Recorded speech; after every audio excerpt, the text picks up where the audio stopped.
Astaghfirullah. Bismillahirrahmanirrahim. Assalamualaikum warahmatullahi wabarakatuh. Alhamdulillah wassalatu wassalamu ala rasulillah wa ala alihi wa sahbihi wa mawalah wa la hawla wa la quwata illa billahi wa ba'du.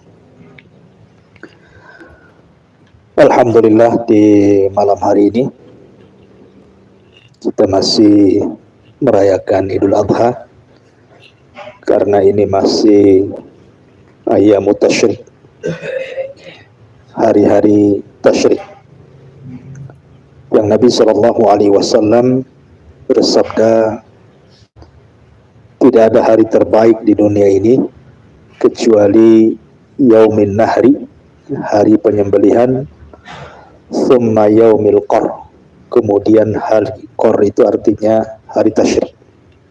Jadi kita masih hari-hari terbaik ini. Sebenarnya hari-hari ini kita sunahkan untuk makan daging. Karena Rasul mengatakan ayyamut tasyrik ayyamu aklin wa syurbin. Hari tasyrik itu hari makan-makan dan hari minum. Masalahnya kemarin hari raya kurban banyak yang kena PMK, penyakit mulut dan kaki ya. Sehingga tidak banyak orang yang berkorban dan berimbas kepada makan-makan juga. Jadi yang makan-makan pun sedikit. Mudah-mudahan Allah angkat penyakit binatang ini sehingga tahun depan bisa normal kembali. Salawatu dan salam kita hadiahkan kepada Rasul kita Nabi besar Muhammad sallallahu alaihi wasallam. Karena ini masih suasana Idul Adha, maka tema di malam hari ini kita akan membahas tentang wasaya, wasiat-wasiat Rasul, terutama wasiat-wasiat Rasul di padang Arafah dan wasiat-wasiat Rasul sebelum wafatnya beliau. Karena jarak haji Rasul ke wafatnya Rasul itu tidak lama, hanya sekitar 3 bulan kurang. Jadi jaraknya sangat pendek, makanya hajinya pun disebut hajatul wada, haji perpisahan. Karena tidak lama setelah haji Nabi SAW meninggal dunia. Tapi yang menarik kita kaji adalah justru di akhir-akhir dakwah Nabi SAW banyak wasiat-wasiat yang disampaikan Rasul kepada kita. Maka malam ini kita akan mengenang wasiat-wasiat Rasul baik di haji wada ataupun ketika menjelang wafatnya Nabi, karena syarat dengan ibrah dan pelajaran yang kita bisa petik dari wasiat terakhir Rasul ini. Apabila orang tua kita berwasiat saja, seorang anak takut tidak melaksanakan wasiatnya. Bagaimana kalau yang berwasiat itu Nabi? Tentu harusnya kita seorang muslim lebih paham bagaimana wasiat Rasul untuk kita amalkan. Apa saja wasiat Nabi SAW? Ma'asyiral muslimat wal muslimin rahimani wa rahimakumullah. Wasiat yang pertama, pada Hajjatul Wada, Nabi SAW banyak mewasiatkan kepada kita, tapi saya pilih yang penting-penting saja. Semuanya penting, tapi kita akan memilih wasiat yang ada kaitannya dengan keseharian kita yang disampaikan Rasul kepada kita. Yang pertama, Nabi SAW mengingatkan kepada kita soal persatuan dan ukhuwah. Kata Nabi SAW, ayyuhan nas, inna rabbakum wahid, wa inna abakum wahid, kullukum min adam, wa adamun min turab. Wahai manusia, kata Nabi SAW, Rabb kalian satu, kemudian buyut kalian juga satu. Kalian semua turunan Adam. dan Adam tercipta dari tanah. Kemudian kata Nabi SAW, la fadla bainal arabi wal a'jam walal aswad alal ahmar illa bitaqwallah. Tidak ada bedanya antara kalian, baik anda yang berkulit hitam atau berkulit putih, karena yang membedakan kalian hanyalah ketakwaan kepada Allah Subhanahu wa taala. Kemudian Rasul membacakan ayat, inna akramakum indallahi atqakum. Sungguhnya orang yang paling mulia di antara kalian adalah orang yang bertakwa di antara kalian. Penggalan wasiat ini dari khutbatul wajah atau khutbatul hajah atau khutbah hajjatil wada ini, ada hal yang penting dalam poin ini. Apa itu? Tentang persatuan. Karena sekarang di tengah-tengah kaum muslimin sendiri banyak berpecah. Tentu karena berbagai macam masalah. Jangankan urusan partai, urusan yang terkecil saja, kadang-kadang sesama pengurus masjid yang sudah jelas-jelas ngurus masjid ya, artinya ngurus ibadah, itu saja bisa pecah hanya gara-gara rebutan kapling dalam masjid. Artinya bahwa ketika orang tidak paham tentang makna persatuan, maka dia terjatuh kepada perpecahan. Dan perpecahan itu bahaya sekali, karena bisa melemahkan kaum muslimin. Kenapa sekarang kaum muslimin persis yang disabdakan Nabi SAW 14 abad yang silam? Kata Nabi SAW, hampir-hampir kalian dikerumuni musuh-musuh kalian, seperti nampan yang berisi makanan lezat, kemudian didatangi orang-orang yang kelaparan. Tentu nampan itu akan jadi rebutan. Maksud Nabi SAW bahwa nampan itu adalah kaum muslimin, dan orang-orang yang kelaparan yang merebut makanan dalam nampan itu adalah orang-orang kafir. Artinya bahwa di akhir zaman, kata Nabi, kaum muslimin akan diserang dari semua penjuru oleh orang-orang kafir. Ketika itu sahabat bertanya, Rasul, apakah karena jumlah kami sedikit zaman itu sehingga orang-orang kafir bisa menguasai kita? Kata Rasul, tidak.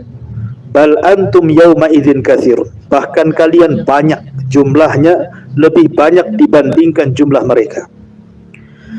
Kemudian sahabat bertanya, lalu kenapa kita bisa dikuasai, dikepung dari berbagai macam penjuru?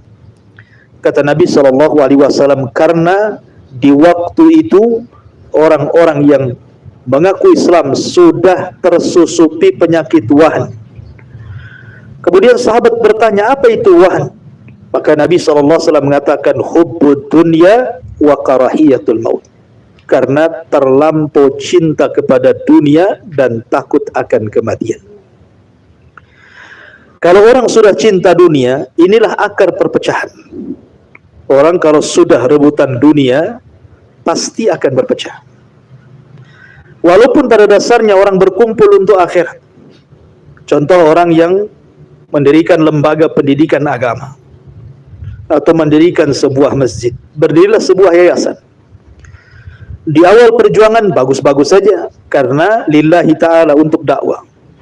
Tapi setelah pesantren besar, masjid pun sudah besar, kemudian sudah mulai berdatangan manusia di situ, mulai ratusan sampai ribuan orang yang datang ke situ, mulailah niat bergeser di situ. Ada yang mencari popularitas di situ, ada yang mencari keuntungan di situ, ada yang mencari keterkenalan di situ, dan macam-macam. Akhirnya mulai kerasak kerusuk, gesek sana, gesek sono gitu ya bahasanya. Maka terjadilah perpecahan. Itu di tubuh kaum muslimin dalam skala kecil. Bagaimana dalam skala besar? Dalam skala besar seperti umpamanya pemilihan pemimpin, itu kan skala besar. Ya. Terkadang kaum muslimin sudah mulai sikut sana sikut sini, entah apa masalahnya. Padahal tujuannya satu, hanya lillahi ta'ala, untuk Allah subhanahu wa ta'ala semata. Tetapi kau bisa berpecah. Makanya Nabi SAW mengingatkan jauh-jauh hari tentang perpecahan ini. Bahaya karena ini bisa melemahkan kaum muslimin. Ma'asyiral muslimin yang dimuliakan Allah Azza wa Jalla. Kemudian Nabi SAW menjelaskan tentang hakikat kemuliaan manusia. Karena Nabi SAW lihat banyaknya perpecahan itu karena antar suku, antar golongan, antar warna kulit, antar beda tabiat, dan begitu seterusnya. Makanya Nabi SAW tiadakan itu semuanya. Bahwa dalam Islam kalian sama. Tetapi yang membedakan itu bukan suku mana, bahasa apa, rasnya mana, bukan. Tetapi yang membedakan kalian dan kemuliaan ada pada orang yang bertakwa di antara kalian. Makanya Nabi SAW mengingatkan soal kesamaan manusia di hadapan Allah, tetapi kemuliaan hanya ada orang yang bertakwa kepada Allah Subhanahu wa taala. Lihat bagaimana sirah Nabi dan para sahabat Nabi SAW. Islam ini dia memuliakan orang yang mulia dan memuliakan orang terhina.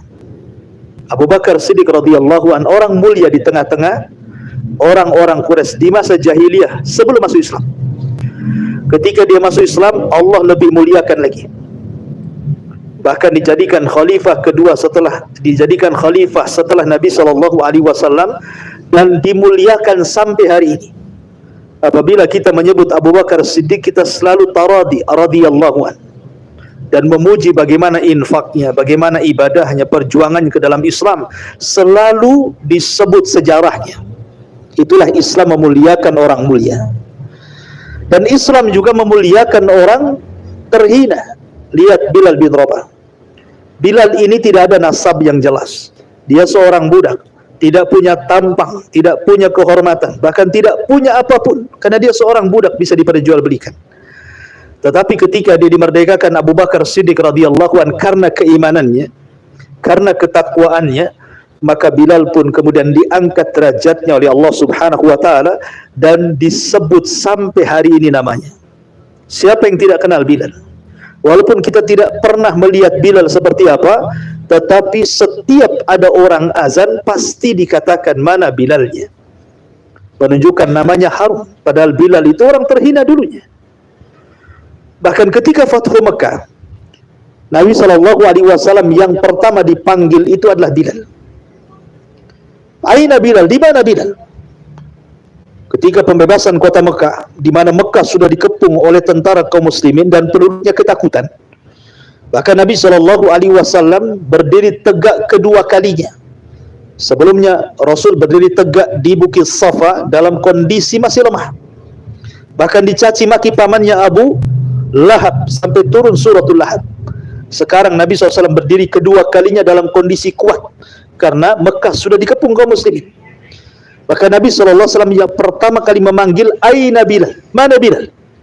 Di mana Bilal? Rasul ingin menunjukkan kepada manusia, inilah orang mulia di antara kalian yang dulunya dihina. Kemudian Nabi mengatakan, ya Bilal, naiklah kau ke atas Ka'bah.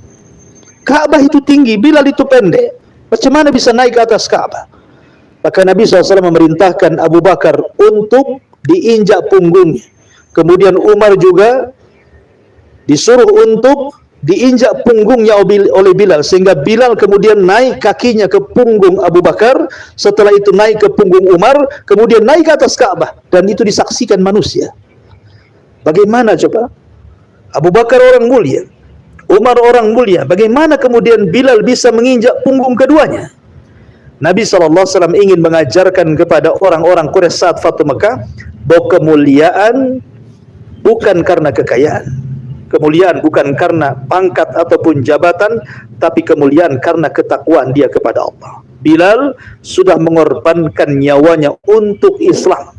Ketika dia dicambuk oleh Umayyah, majikannya itu, Umayyah tidak berhenti mencambuk Bilal kecuali dia kelelahan, baru berhenti.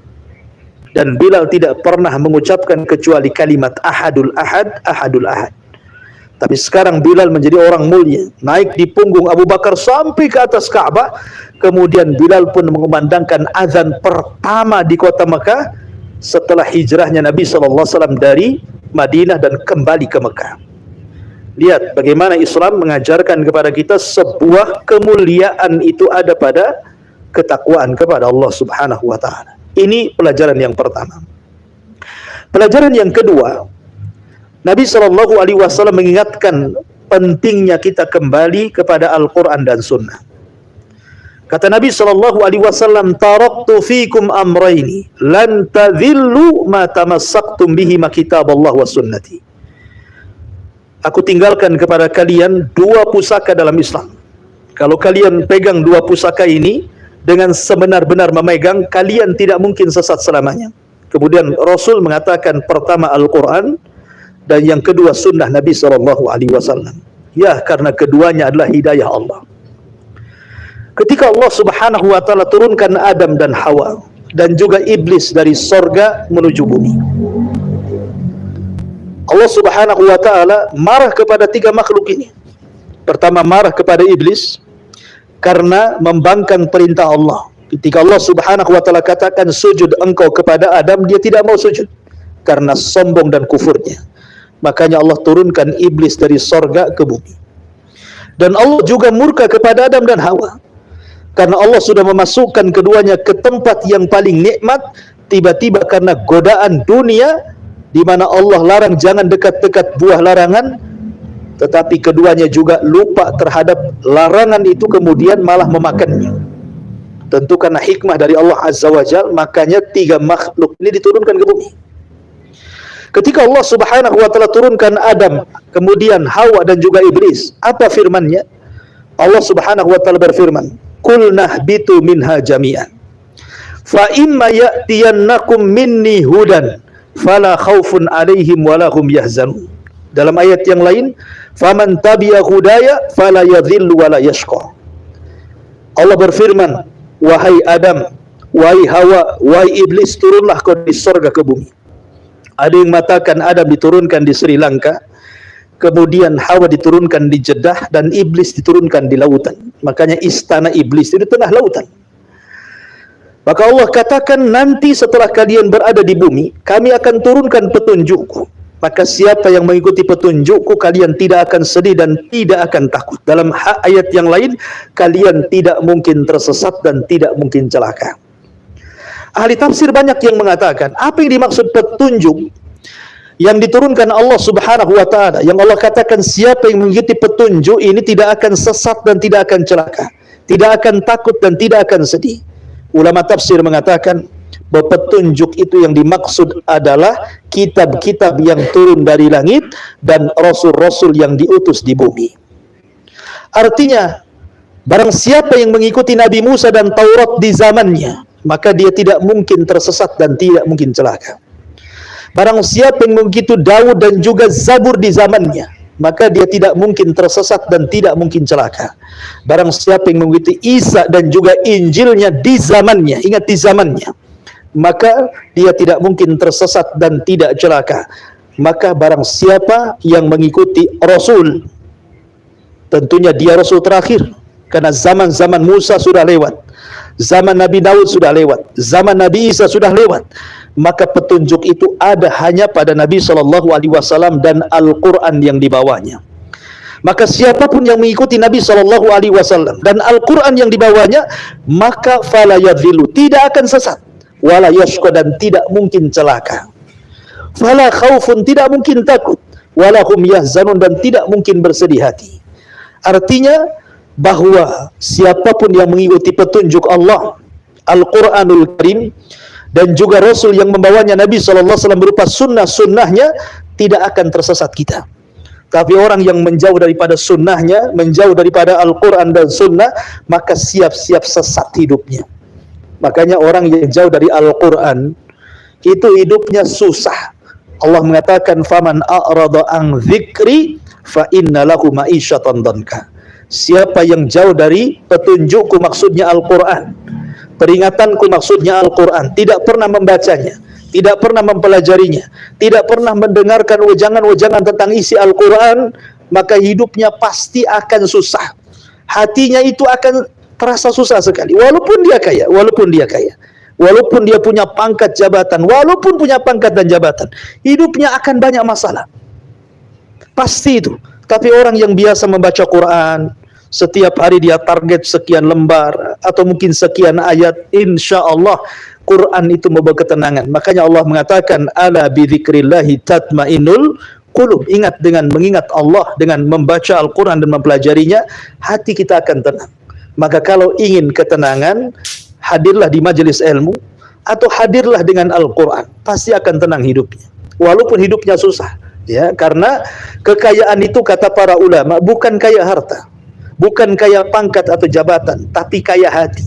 Dan kaya hati artinya luasnya hati.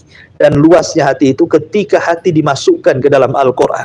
Karena Allah subhanahu wa ta'ala, Rasul mengatakan, khairukum man ta'allama al-Qur'ana wa 'allama. Sebaik-baik kalian adalah orang yang belajar Al-Quran dan mengajarkan Al-Quran, walaupun untuk anak-anak. Ya. Maka ini wasiat yang kedua, kata Nabi SAW, kutinggalkan kepada kalian dua perkara yang tidak mungkin kalian memegang tersesat selamanya, Al-Quran dan sunnah Nabi SAW. Ini yang kedua. Kemudian yang ketiga, Nabi SAW ingatkan tentang hak dan kewajiban suami istri. Subhanallah. Kenapa Nabi SAW menyinggung dalam khutbah yang singkat, tetapi kemudian menyelipkan sebuah pemahaman tentang mengingatkan akan kewajiban suami istri dalam khutbahnya. Padahal ini kan persoalan rutinitas. Ya, semua orang yang punya istri, semua orang yang punya suami harus melaksanakan haknya.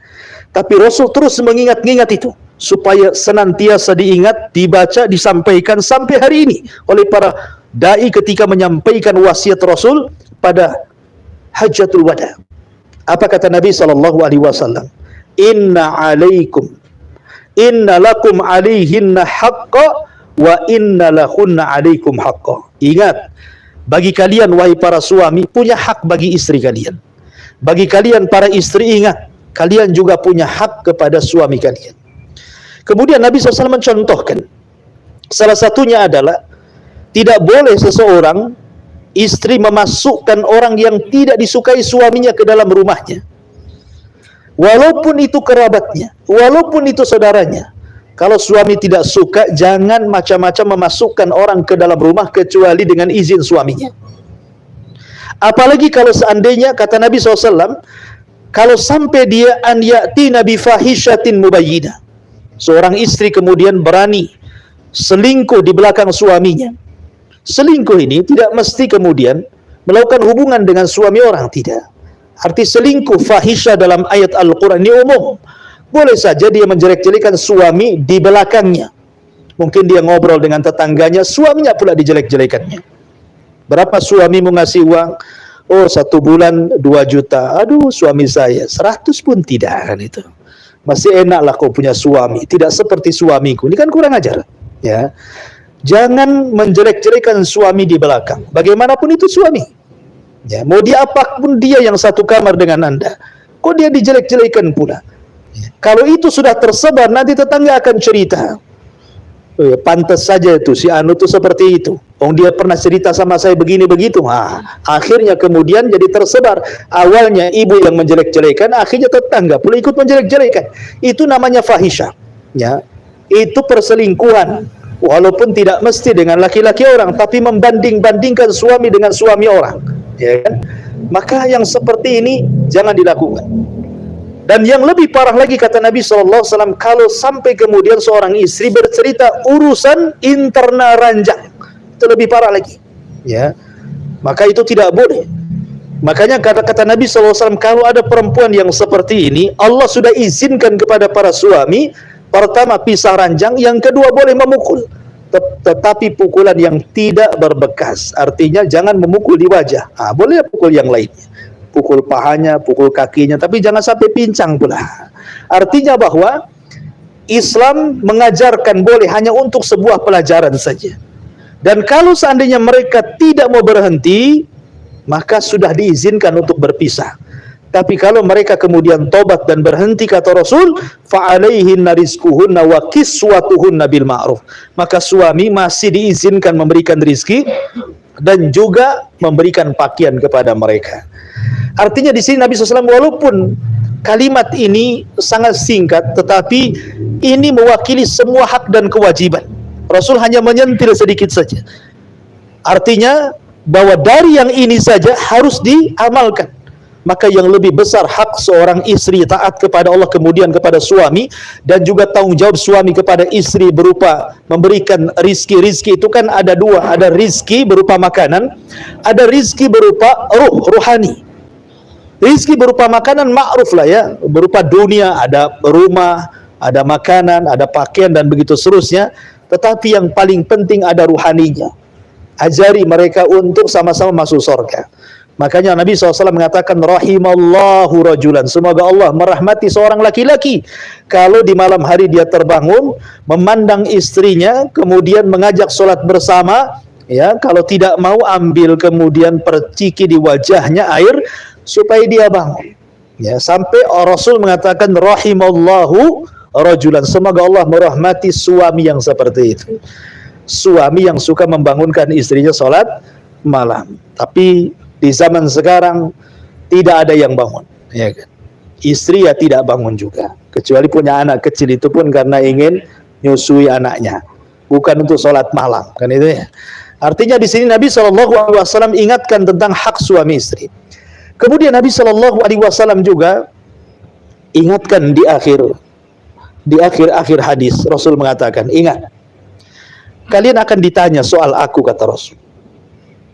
Jadi semua para nabi itu akan ditanya oleh Allah. Kata Nabi SAW, kalian semua satus'aluna anni, akan ditanya soal aku. Fama antum qailun, kira-kira jawaban kalian apa? Karena nanti pada hari kiamat semua manusia akan dikumpulkan di padang mahsyar. Kemudian para nabi akan dipanggil satu persatu. Nuh alaihi salatu wasallam akan dipanggil oleh Allah. Kemudian Nuh dikatakan, ya Nuh, sudahkah kau sampaikan risalahku kepada umatmu? Maka Nuh alaihi salatu wasallam mengatakan, sudah ya Rabb.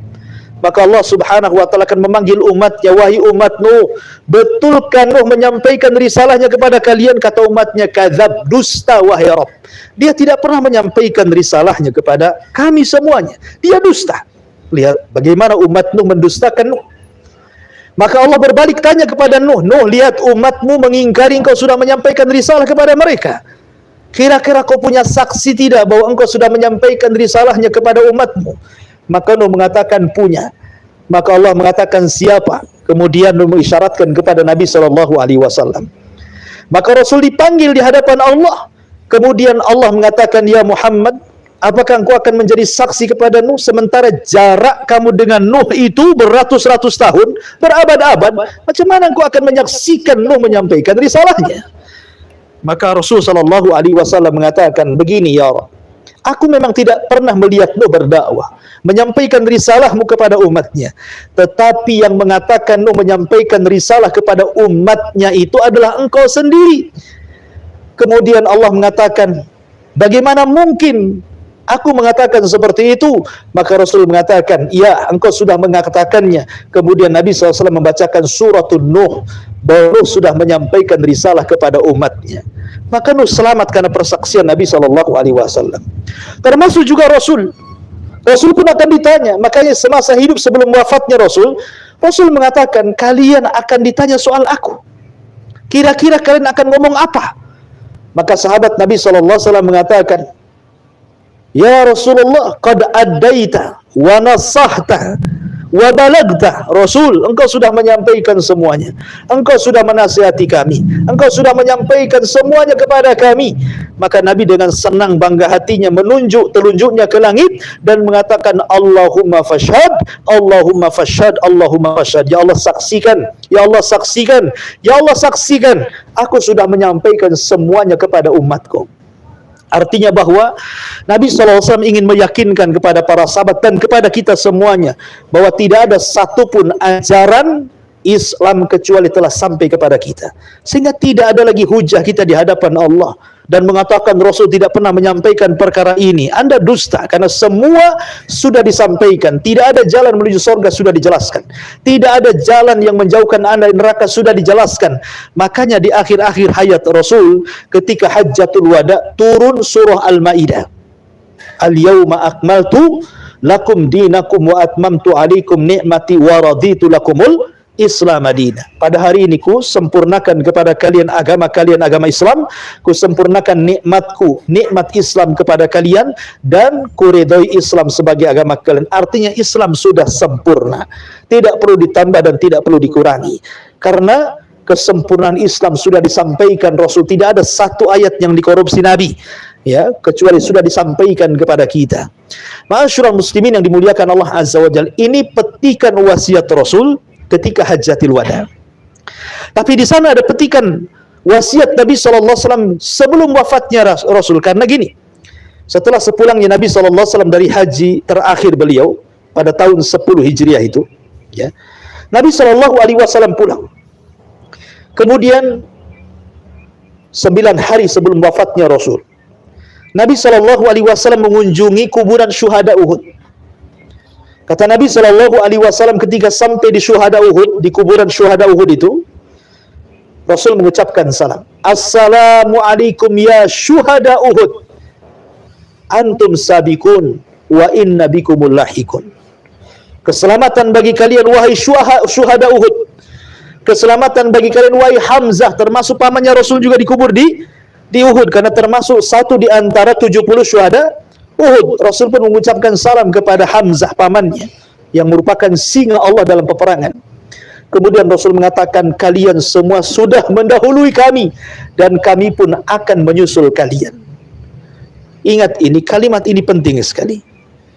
Kalimat Nabi SAW, kalian semua sudah mendahului kami dan kami semua akan menyusul kalian. Ingat bahwa sebuah kematian itu adalah sebuah kepastian. Terkadang kita ini tidak tersentuh dengan adanya kematian, kan? Kadang-kadang tetangga kita meninggal, kita menyaksikan dia meninggal. Bahkan kita mengantarkan ke kuburannya. Kita melihat bagaimana jasad itu dimasukkan ke liang lahat, bahkan dikuburkan, kita pun ikut menguburkannya. Tetapi terkadang hati ini tidak tergerak bahwa ucapan Nabi SAW kita ucapkan kepada orang itu, engkau sudah mendahului kami dan kami pun akan menyusul kalian. Kenapa coba? Kenapa hati kita keras gitu ya? Kenapa kita kemudian tidak berpikir mengucapkan kalimat yang sama yang diucapkan Rasul kepada syuhada Uhud? Karena hati kita sudah terpenjara dengan syahwat dunia, sehingga mengeras. Seolah-olah kita memandang orang mati itu kayak orang hidup saja. Seolah-olah dia masih hidup, belum meninggal, sehingga tidak tersentuh bahwa kita akan seperti dia gitu ya. Padahal Nabi SAW mengatakan seperti itu untuk menyentuh hati kita bahwa setiap kita melihat orang itu meninggal atau melihat kuburan kaum muslimin yang sudah dikubur, maknanya kita diingatkan soal kematian, bahwa kalian itu telah mendahului kita dan kami juga akan menyusul kalian. Harusnya itu yang ditanamkan, supaya ketika kita lewat di kuburan, ziarah kubur, mengantarkan jenazah itu ada ibrah, supaya setelah itu ada kehidupan yang jauh lebih baik lagi, bahwa kita akan menyusul mereka. Kemudian yang kedua, ketika Nabi SAW mengingatkan soal syuhada Uhud, soal orang-orang yang mati syahid di Uhud itu, seolah-olah Rasul mengatakan, hei para sahabat yang masih hidup, yang ikut bersama Nabi, kalian sekarang ini sudah enak, kalian sudah bisa membebaskan kota Mekah, kalian sudah haji yang merupakan hajatul akbar, haji besar, 124.000 yang mengikuti haji Rasul itu.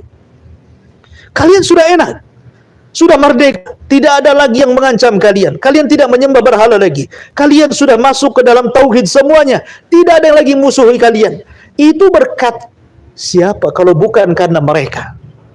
Ya. Jadi kesenangan kalian hari itu karena perjuangan mereka para syuhada Uhud itu.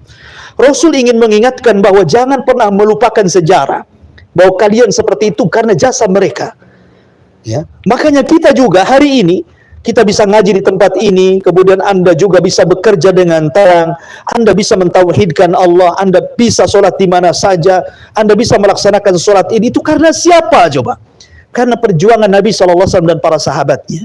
Darah mereka tumpahkan, waktu mereka habiskan, harta mereka curahkan hanya untuk perjuangan di jalan Allah. Tiba-tiba kita melupakan sejarah para sahabat, tiba-tiba kita melupakan sejarah Nabi yang sudah berdarah-darah untuk memperjuangkan Islam kepada kita, sampai ada orang yang tidak tahu sejarah.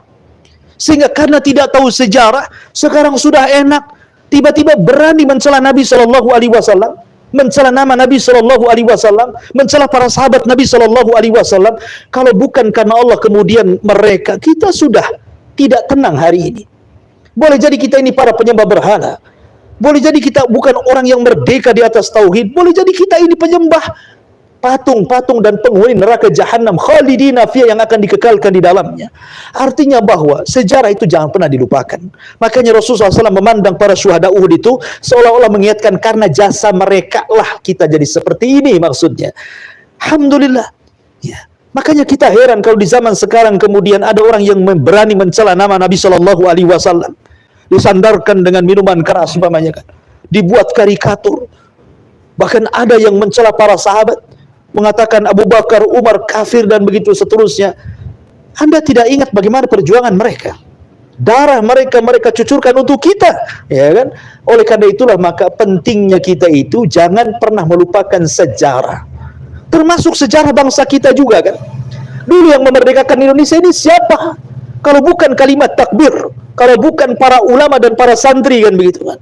Terkadang setelah kita merdeka, dilalaikanlah pula jasa-jasa mereka, tidak dihormati mereka, dan cenderung dilupakan, kemudian membuat sekehendaknya dihancurkan negara ini dengan dirusak moralnya. Ma'asyiral muslimin yang dimuliakan Allah Azza wa Jalla. Maka Nabi SAW mengingatkan soal sejarah. Kata Rasul SAW, Assalamualaikum ya syuhada Uhud. Keselamatan bagi kalian, wahai syuhada Uhud. Kalian sudah mendahului kami pun akan menyusul kalian. Kemudian Rasul pulang. Di tengah jalan, Nabi Shallallahu Alaihi Wasallam tiba-tiba menangis. Sahabat heran. Kemudian sahabat bertanya, Rasul, kenapa Anda menangis? Kata Nabi Shallallahu Alaihi Wasallam, wadidtu an alhaq bi ikhwani. Aku rindu ingin berjumpa dengan kawan-kawanku. Sahabat heran dan mengatakan, awalasna ikhwanuka ya Rasulullah. Rasul, kami kan kawan-kawan. Kami ada di samping. Kami tidak akan meninggalkan dirimu. Tapi Rasul mengatakan, lah, kalian bukan kawan-kawanku. Walakin akan tetapi kalian itu ashabi, sahabatku. Lalu sahabat bertanya, lalu siapa yang dimaksud Anda, kawan-kawan Anda wahai Rasul?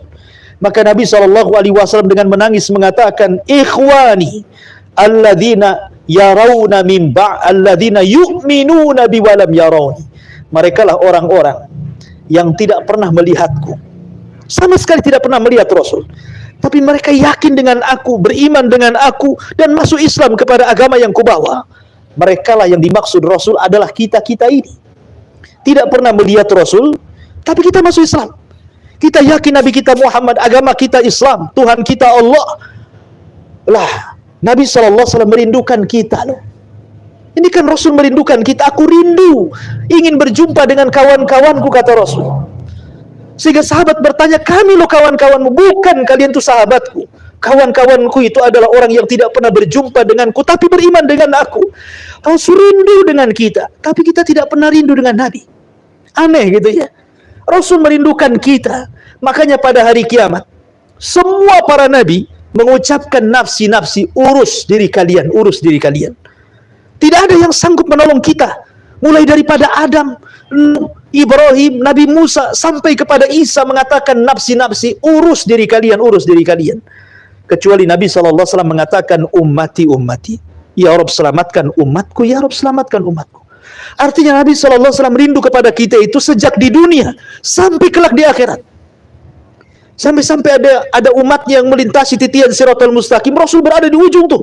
Sambil Rasul berdoa kepada Allah, karena pada hari itu tidak ada yang bisa bicara kecuali Nabi. Ketika setiap orang yang melintasi titian Siratal Mustaqim, maka Rasul akan mengatakan, salim, salim, selamatkan ya Rabb, selamatkan ya Rabb. Subhanallah, sampai seperti itu. Ya. Rasul rindu kepada kita, tapi kita tidak pernah rindu kepada Nabi SAW. Asik melanggar sunnahnya, tidak pernah menjalankan sunnahnya, menganggap sunnahnya remeh, bahkan cenderung menghina Nabi SAW, bahkan cenderung kemudian memusuhi sunnah-sunnah Nabi SAW. Tidak bangga punya Nabi namanya Muhammad SAW. Tidak bangga bahwa Nabi kita akan memberikan syafaat kelak pada hari kiamat. Harusnya kita punya kerinduan. Makanya pentingnya belajar sejarah itu supaya tertanam bagaimana perjuangan Nabi. Karena orang yang tidak pernah kenal sejarah tidak akan pernah rindu kepada para pendahulu kita yang sudah menorehkan sejarah untuk kita semuanya. Makanya Nabi SAW mengajarkan kepada kita soal kerinduan. Harusnya kita rindu kepada Rasul.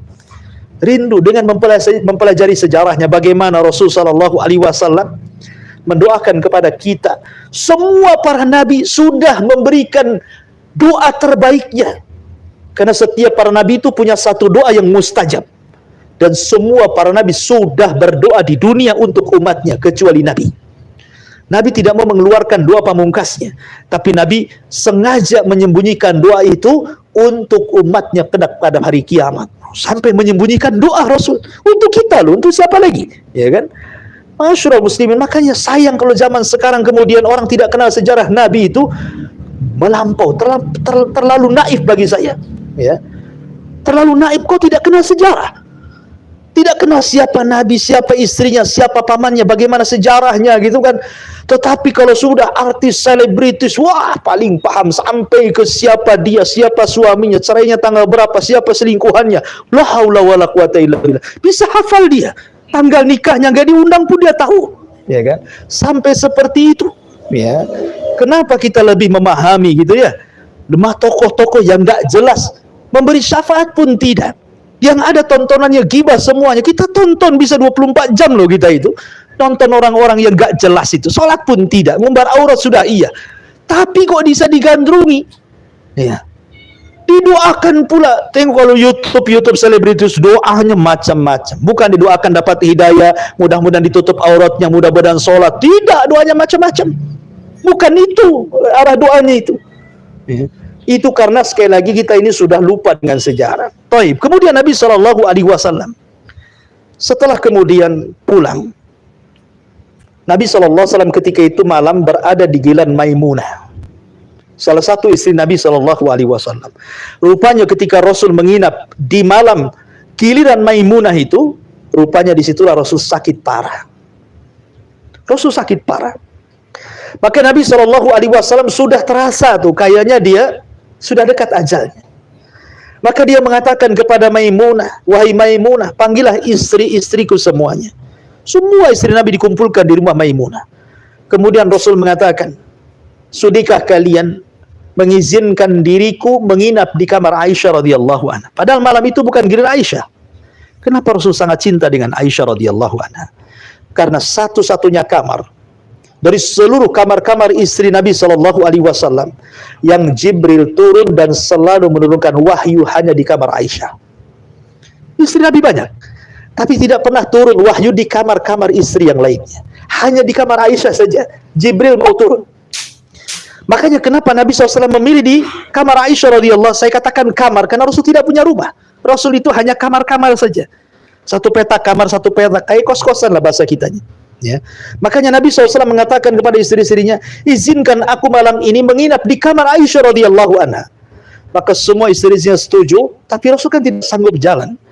Akhirnya Ali radhiyallahu anhu dan Abbas, Fadl bin Abbas radhiyallahu anhuma, kemudian memapah Nabi SAW sampai di kamar Aisyah radhiyallahu anha. Ketika Ali dan Abbas membopong Rasul dari kamar Maimunah ke kamar Aisyah, kan otomatis lewat luar. Sahabat melihatnya. Sudah letih, tersebarlah isu bahwa Nabi SAW sakit parah. Maka semua pada datang. Dari penjuru kota Madinah, semua tersebar berita itu sangat mudah. Rasul sakit parah, Rasul sakit parah. Semua datang. Kemudian berjubel di masjid Nabi SAW yang notabene masjidnya itu kopel dengan kamar Aisyah radhiyallahu anha, sehingga kegaduhan para sahabat terdengar sampai kamar Aisyah kan, karena memang kopel dengan masjid. Ya. Ada yang menangis, ada yang macam-macam gitu, sampai kemudian kegaduhan para sahabat ini masuk pula ke kamar Aisyah radhiyallahu anha. Nabi SAW merasa risih, kemudian bertanya kepada Aisyah, ada apa dengan mereka? Maka Aisyah radhiyallahu anha mengatakan, ka'annahum takhafuna 'alaika ya Rasulullah. Seolah-olah mereka mengkhawatirkan dirimu wahai Rasul. Ketika Nabi SAW melihat ada kekhawatiran di para sahabat, maka Rasul meminta agar Ali dan Fadl datang membopong Rasul dan ingin berhadapan dengan para sahabatnya. Dan itu detik-detik terakhir. Akhirnya kemudian Nabi SAW dibopong oleh Fadl dan juga Ali radhiyallahu an menghadap para sahabat yang sudah berkumpul di Masjid Nabawi. Kemudian dengan lunglainya Rasul naik ke atas mimbar. Dan itu wasiat terakhir. Rasul tidak pernah berwasiat setelah ini. Kemudian Nabi SAW naik ke atas mimbar, kemudian melihat para sahabat yang sudah mulai mengkhawatirkan diri. Apa kata Nabi SAW? Ayyuhan nas, wahai manusia, kata Rasul, wallahi mal faqra ahsya alaikum. Demi Allah, bukanlah kefakiran yang aku takutkan menimpa kalian. Bukan. Aku nggak takut kalian miskin sepeninggalku gitu. Aku nggak takut kalian itu kerek sepeninggalku. Nggak mungkin, mustahil. Bukan itu yang aku takutkan. Bukanlah kefakiran yang aku takutkan. Justru kata Rasul, walakin ahsya antum satad dunya. Justru yang aku takutkan kalau kalian jadi kaya. Ya. Kalau kalian jadi kaya, dan kayanya itu kalian berlomba-lomba mengejarnya. Fatanafasuha kama tanafasal ladzina min qablikum fatuhlikakum kama ahlakatkum. Kemudian kalian sibuk mengejar dunia tanpa memilih halal haram, seperti orang-orang dulu juga sama mengejar dunia seperti itu, maka Allah akan hancurkan kalian seperti Allah hancurkan umat sebelum kalian. Kemudian Nabi SAW mengingatkan soal pentingnya, sebelum wafatnya Nabi SAW ingin supaya jangan sampai ada hutang masuk ke dalam kuburan. Jangan sampai ada hutang masuk ke dalam kuburan. Kata Nabi SAW, walaupun sebagian ulama mengatakan hadis ini dhaif, tapi hadis ini masyhur, dicatat oleh ahli sejarah. Kata Nabi SAW, wa man kuntu darabtu dhahran. Kata Rasul, siapa yang dulu pernah kupukul, fahadha dhahri falyaktas minhu. Silahkan sekarang pukul aku. Rasul tidak mau ada orang yang pernah dizalimi kemudian tidak membalas kezalimannya, dan itu akan jadi hutang dia di kuburannya. Kemudian kata Nabi SAW, wa man kuntu syatamtu irdan fahadha irdi falyaktas minhu.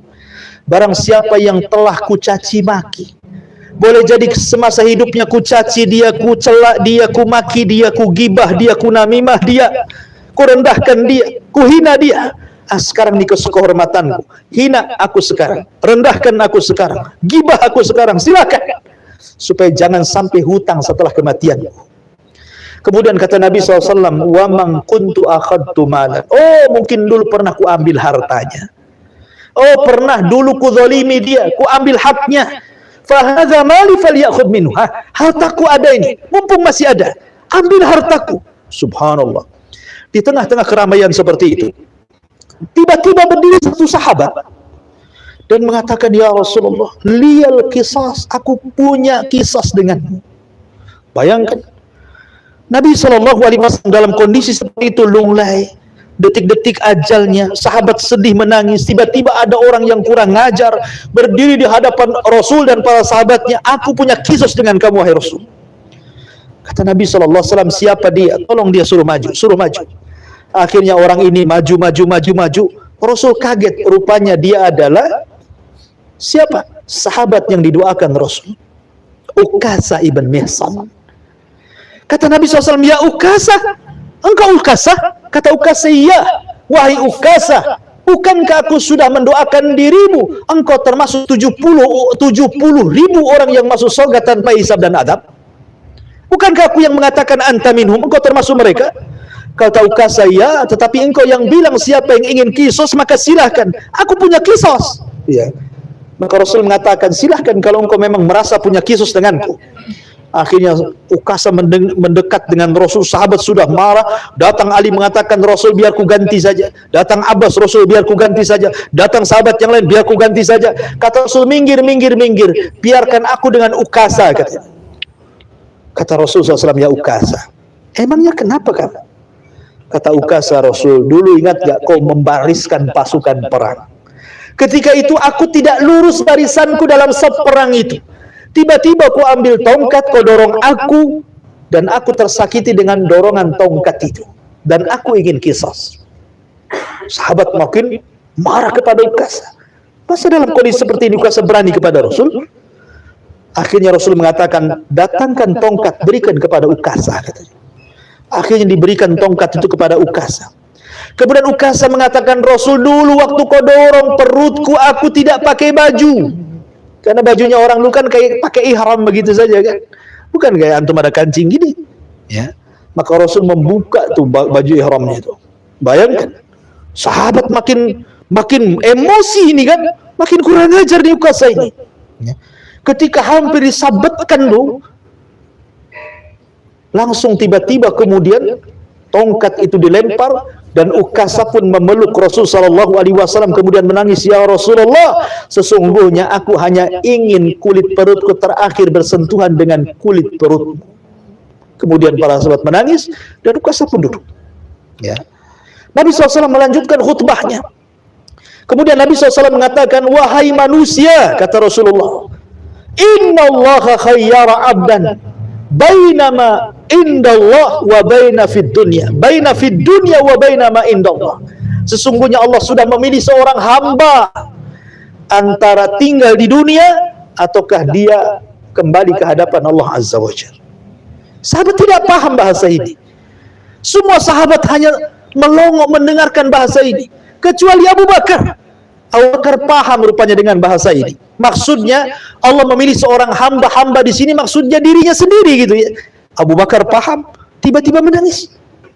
Menangis kemudian berteriak-teriak dan mengatakan, "Fadainaka bi abaina, fadainaka bi ummahatina, fadainaka bi amwalina, fadainaka bi arwahina ya Rasulullah." Rasul, biar ku tebus dengan ibu kami, bapak kami, harta kami, anak kami, ruh kami, agar engkau tidak meninggalkan kami. Kemudian sahabat mengatakan, "Abu Bakar, biarkanlah Rasul berceramah. Kenapa kau potong-potong ceramahnya?" Abu Bakar terus ngomong seperti itu. Tapi Rasul SAW paham kondisi perasaan Abu Bakar. Kemudian mengatakan kepada manusia, "Biarkan Abu Bakar bicara, biarkan Abu Bakar bicara. Biarkan Abu Bakar bicara, ngapain kalian rese dengan Abu Bakar?" Mungkin bahasa kita seperti itu. Kemudian Rasul mengatakan, "Sesungguhnya kalian semua punya kebaikan. Aku sudah membalasnya. Kecuali Abu Bakar, aku tidak bisa membalasnya. Semua pintu masjid ini tertutup bagi kalian, kecuali pintu untuk Abu Bakar kubuka. Karena tidak ada manusia yang lebih aman hartanya dibandingkan Abu Bakar kepadaku." Rasul membela Abu Bakar. Kemudian setelah itu Nabi SAW kemudian menceritakan banyak wasiat yang luar biasa di detik-detik wafatnya Rasul. Itu sakitnya parah. Nabi SAW itu waktu itu tinggal beberapa saat sebelum meninggal. Apa kata Rasul? "As-salatu salat wa ma malakat aimanukum." Salat kalian, jaga salat. Jaga salat dan jaga budak-budak saya, kalian lindungi mereka. Subhanallah. Dalam detik-detik Nabi SAW sudah sakaratul maut. Nabi merasakan sakit yang jauh lebih sakit dibandingkan kita sakit. Nabi SAW masih mengingatkan sholat kepada kita loh, bayangkan. Padahal dalam kondisi Rasul sedang sakaratul maut itu.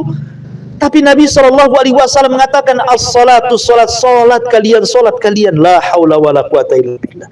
Dalam kondisi seperti itu, Rasul mengingatkan sholat, menunjukkan bahwa sholat itu penting gitu kan.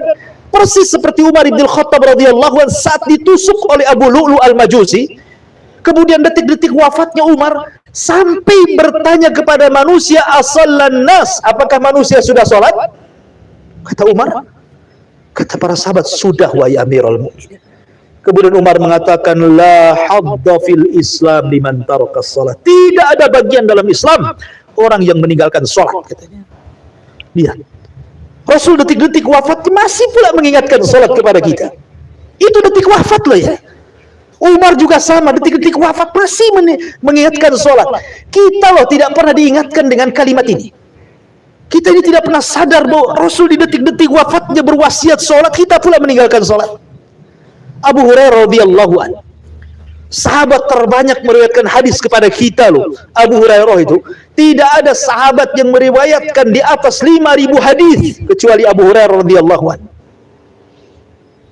Terbanyak. Dalam bab apa saja dalam Islam itu ada riwayat Abu Hurairah. Anda cerita wudu, ada riwayat Abu Hurairah. Anda cerita tayamum, ada riwayat Abu Hurairah. Anda cerita sholat, ada riwayat Abu Hurairah. Anda cerita apa saja dalam hukum-hukum fikih itu ada riwayat Abu Hurairah. Karena dia terbanyak yang meriwayatkan hadis dengan kita, bermulazamah bersama Rasul.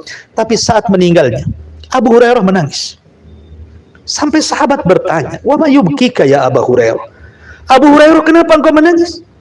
Bukankah engkau sahabat Rasul? Engkau bermulazamah dengan Rasul? Engkau banyak meriwayatkan hadis Rasul? Kenapa Anda menangis? Apa yang Anda takutkan?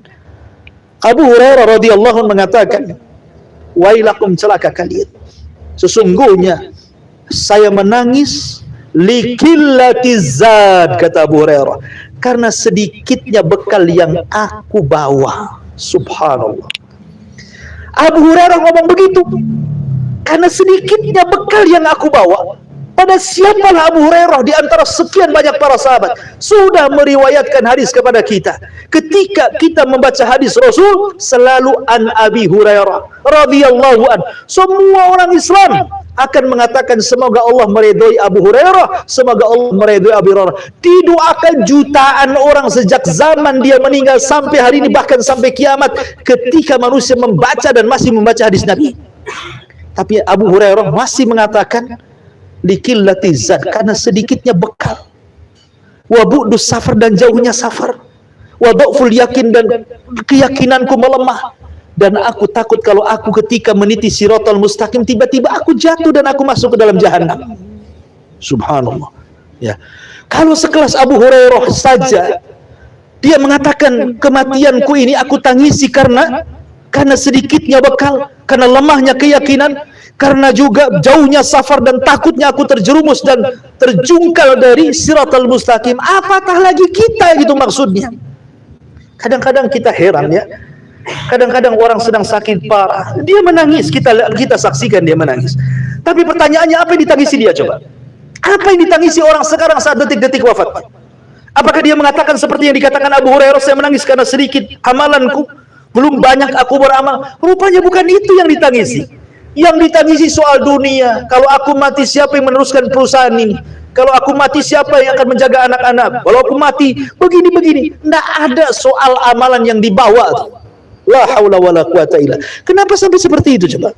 Sekali lagi, qaswatul qalbi, karena disinilah ada letak kerasnya hati. Makanya pentingnya kita itu belajar sejarah, belajar dengan kematian Rasul, bagaimana kematian itu adalah sebuah hak dan kepastian dan ketetapan yang tidak mungkin tidak. Nabi saja bisa mati, apalagi kita. Semua para nabi aja meninggal. Yang jahat mati, yang baik mati. Nabi mati, umatnya juga mati. Oleh karena itulah maka kematian sebuah kepastian, jadilah ibrah, pelajaran. Makanya yang laki-laki rajin-rajinlah ziarah kubur supaya ingat kematian. Ya. Yang perempuan ingat-ingatlah kematian. Boleh sekali-kali ziarah kubur, tapi tidak boleh sering bagi perempuan.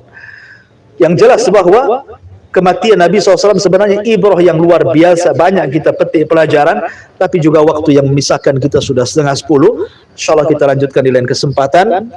Silahkan kita buat tanya jawab. Mungkin di antara antum yang ingin bertanya, silahkan.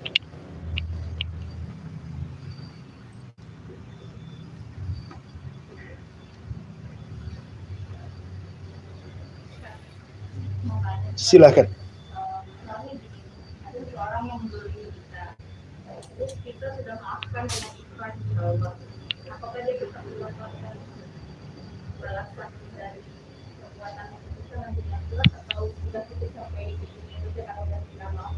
Tidak. Meminta maaf itu bukan menyelesaikan semuanya. Sama dengan orang kisos. Contoh nih. Ada orang jahat membunuh keluarga kita yang baik. Dan keluarga kita ini sebagai penopang keluarga. Kalau preman itu yang mati, mungkin tidak rugi bagi keluarga. Boleh saja keluarganya senang. Tapi karena dia membunuh keluarga kita yang menghidupi kita, kematian dia tentu sebuah hal yang kehilangan. Ketika kemudian kita mengajukan kepada mahkamah kisos, karena dia sudah membunuh, dia dibunuh. Hakim mengabulkan, bunuh dia. Akhirnya dibunuh. Apakah sudah impas? Apakah sudah adil? Tidak. Kisos itu tidak menghilangkan keadilan. Kenapa? Karena seadil-adilnya hukuman mati dibalas mati, itu kan adil. Tapi keadilan, rasa keadilan itu belum sampai. Kenapa? Karena dia preman, wajar mati. Ini yang dibunuh orang baik. Dia yang kemudian memberikan kebaikan untuk keluarganya, dia ngasuh adik-adiknya, dia ngasih nafkah adik-adiknya, tiba-tiba mati, rasa keadilan belum ada, walaupun sama-sama hilang nyawa, ya kan? Rasa keadilan belum ada, artinya masih ada kisos lagi kelak pada hari kiamat, ya.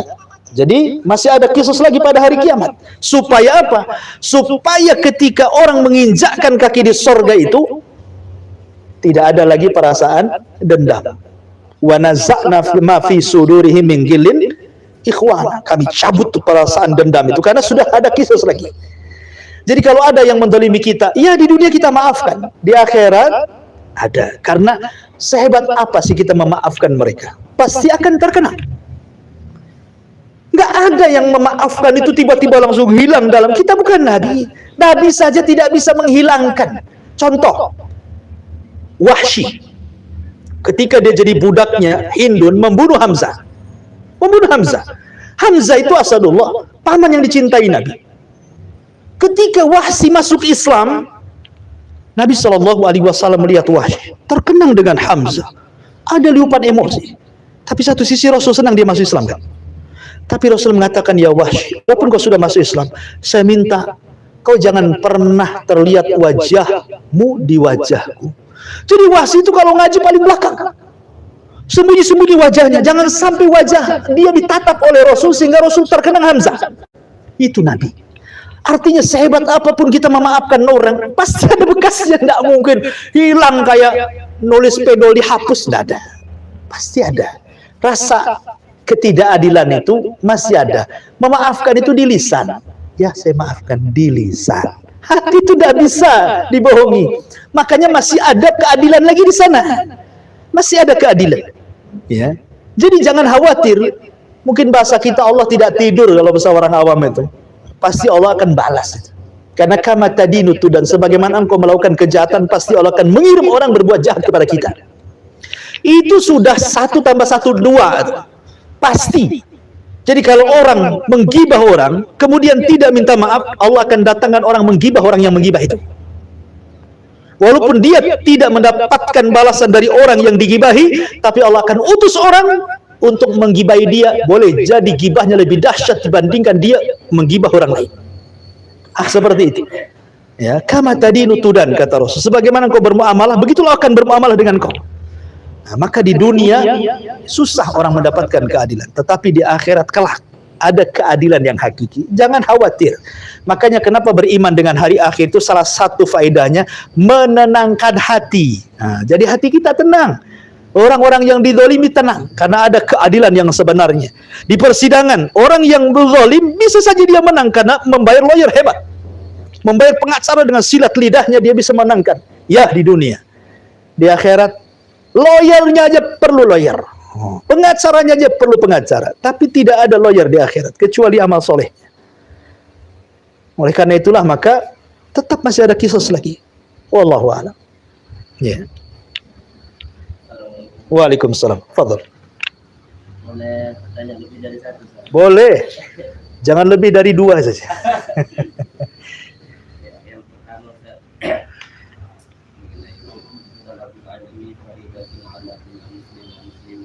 Baik. Dan wajib bagi umat muslimah sekalian. Pertanyaannya, kami ini sibuk bekerja, mungkin jarang sekali seperti ini, mungkin sudah sekali, atau mungkin paling kencangnya seminggu sekali. Baik. Pertanyaan saya, apakah seperti ini sudah menggugurkan kewajiban kita untuk menuntut ilmu? Baik, ahsan pertanyaannya. Satu. Iya. Mengenai ta'allam adab qabla an tata'allam Ilmu. Aywa. Mengenai adab itu harus di atas ilmu. Tapi pertanyaannya, bagaimana kita bisa beradab di atas ilmu sementara adab itu memerlukan ilmu? Iya. Waalaikumsalam. Ya, alhamdulillah. Nabi mengatakan talabul ilmi faridatun ala kulli muslim. Tambahan wal muslima ini tambahan lemah. Jadi hadisnya hanya talabul ilmi ala kulli muslim. Tetapi walaupun demikian kalimat muslim mudzakkar, ketika disebut kalimat muslim mencakup muslimah. Artinya ya muslim wal muslimah, tapi lafadznya saja yang dilemahkan, tapi maknanya sahih. Bahwa belajar itu kewajiban seorang muslim laki-laki dan seorang muslimah perempuan. Ya. Di zaman dulu, kalau kita melihat sejarah mukharrij saja, para pengeluar hadis seperti Imam Muslim, Bukhari, Abi Dawud, Tirmidzi, Nasai, Ibnu Majah, Daruqutni, dan banyak lagi para perawi hadis itu. Mereka belajar itu luar biasa. Satu guru ke guru yang lainnya, satu tempat ke tempat yang lainnya. Karena belum banyak dibukukan hadis seperti yang sekarang kita alami. Banyak buku-buku hadis sudah terbukukan. Ada Sahih Bukhari, Sahih Muslim, Sunan Abi Dawud, Sunan Ibnu Majah, Sunan Tirmidzi, Sunan Abi Dawud, Sunan Daruqutni, dan begitu seterusnya. Sehingga mereka lelah letih belajar itu. Tapi sekarang Allah mudahkan. Dulu guru yang didatangi, sekarang antum datangkan guru ke sini. Kurang enak apa? Pada Abdullah ibn Abbas radhiyallahu anhu, ketika dia datang kepada seorang alim di zamannya, sang alim mengatakan, "Ya Ibn Abbas, engkau itu masih keluarga Nabi, ponakan Nabi lagi. Kau tinggal panggil aku ke rumahmu, ku datang." Kata Abdullah bin Abbas, "Al-ilmu yu'ta wa la ya'ti." Ilmu itu didatangi, bukan datang sendiri. Artinya bukan. Alhamdulillah Allah mudahkan, antum bisa datang terus dan kemari. Zaman dulu kita yang cari ustaz, antum yang datang ke sana, ke Tiban kampung harusnya. Ketuk pintu, ustaz belajar. Nggak perlu. Duduk manis di sini, nanti ustaznya datang. Itu saja masih malas. Ya kan, masih malas kan, masih ogah-ogahan. Terpaksa takut bos saja duduk di sini. Tetapi alhamdulillah sekarang YouTube banyak kan itu ya. Sarana-sarana belajar juga banyak. Sudah dibukukan. Sekarang juga sengaja kita pun buat YouTube seperti supaya murojaah, karena tangkapan kita ini lemah. Bukan seperti Imam Bukhari ndak bawa catatan, sekali dengar semua yang dikatakan syekhnya itu nyangkut semua di otak dia, sehingga pulang tinggal dituangkan lewat tulisan. Ya kan? Sekarang tidak, susah. Kita ini ya betul di luar kepala, tapi ya memang betul-betul di luar kepala, nggak ada isinya. Makanya sekarang alhamdulillah ada dokumentasi. Itu saja sudah dokumentasi, tak ada juga yang mau murojaah. Gitu ya. Itulah makanya terkadang nikmat itu bukan membawa nikmat, tetapi membawa kesengsaraan. Ya, jauh dari ilmu. Jadi pertanyaan apakah cukup dengan sedia? Tidak cukup lah. Belajar seminggu sekali pada cukup. Tetapi bagaimanapun, karena Allah sudah mudahkan dengan adanya YouTube, adanya buku-buku yang dijual belikan, belajarlah dari itu semuanya, gitu ya, supaya jangan sampai tersesat. Di zaman sahabat saja ada namanya Fudail ibn sahabat Handalah Handalah ghasilul malaika. Yang pernah saya ceritakan, ada seorang sahabat namanya Handalah. Itu ketika meninggal dunia belum sempat mandi junub. Akhirnya ketika dia meninggal di perang dan dia pun mati syahid, ruhnya direbutkan para malaikat untuk dimandikan. Maka disebut Handalah ghasilul malaika. Handalah lo datang kepada Abu Bakar, apa saya ini munafik ya? Kata Abu Bakar, kenapa? Saya itu kalau hadir di majelis Nabi, Masya Allah, Rasul bercerita sorga, kayaknya sorga ada di mata saya ini. Kalau dia cerita neraka, kayaknya neraka ada di mata saya. Ketika pulang sibuk dengan keluarga, lupa tuh apa yang dikatakan Nabi. Itu sahabat. Apalagi kita gitu ya. Makanya Abu Bakar mengatakan, oh apa yang kau rasakan sama juga yang kau rasakan. Oh kalau gitu baik kita datang kepada Nabi. Apakah kita munafik yang seperti ini? Maka mereka cerita kepada Nabi. Kata Nabi, bukan, kalian bukan munafik, tetapi saya nasihatkan. Walakin sa'atan ya Handalah. Enggak apa-apalah, 1 jam kau bekerja, 1 jam kau belajar. Kau boleh sibuk bekerja 1 minggu, tapi lo dalam seminggu itu 1 hari lo belajar. Gitu maksudnya. Di tengah-tengah kesibukan mencari dunia, duduk di majelis ilmu. Karena beda ngaji di majelis ilmu seperti ini dengan ditengok di YouTube. Kalau antum ngaji lewat YouTube enggak ada adabnya. Coba antum bisa ngaji di YouTube, antum bisa sambil makan loh, sambil buka baju. Coba antum ketika saya ngomong begini, antum buka baju sambil makan. Kira-kira apa tuh tanggapan orang? Masukkan ke YouTube, viral nggak tuh? Viral. Kurang ajar gitu komentar netizennya itu katanya. Oh, itu siapa? Kan itu ya. Artinya bahwa ya sekali-kali alhamdulillah di sini masih ada gitu ya. Jangan sampai kemudian sama sekali tidak belajar, karena bagaimanapun pekerjaan itu kan banyak syubhat, banyak syahwat. Maka yang bisa menghilangkan syubhat dan syahwat ya hadir di seperti ini. Sedikit demi sedikit itu kecintaan ke dunia itu ya dikikis lah. Sehingga ada tujuan bekerja itu untuk apa sih sebenarnya? Tujuan hidup kita itu apa? Ya. Kalau kita tidak tahu tujuan hidup, mati sajalah. Ya. Kata syairnya Imam Syafi'i rahimahullahu taala gitu ya. Malam yaduk ta'allumas sa'atan. Kata Imam Syafi'i, kalau orang tidak pernah mau merasakan duduk di majelis ilmu walaupun sesaat, ambilkan 4 kain helai kapan, bungkuskan ke badannya. Mati saja gitu bahasanya gitu ya. Karena percuma gitu ya. Kalau orang nggak kenal Allah percuma. Ya, bagus antum berdiri di tengah jalan tuh nunggu ada mobil nabrak. Apa bedanya? Ya kan, kalau hidup tidak dengan ilmu, untuk apa kita hidup? Oh, semua pasti mati. Nah, pentingnya belajar seperti ini. Yang kedua, soal ta'allamul adab qabla ilmi. Belajar adab sebelum ilmu. Teringat dengan Abu Hanifah. Abu Hanifah kecil itu. Abu Hanifah itu, Imam Malik. Imam Malik itu punya suara indah. Waktu kecil itu suaranya enak sekali Imam Malik.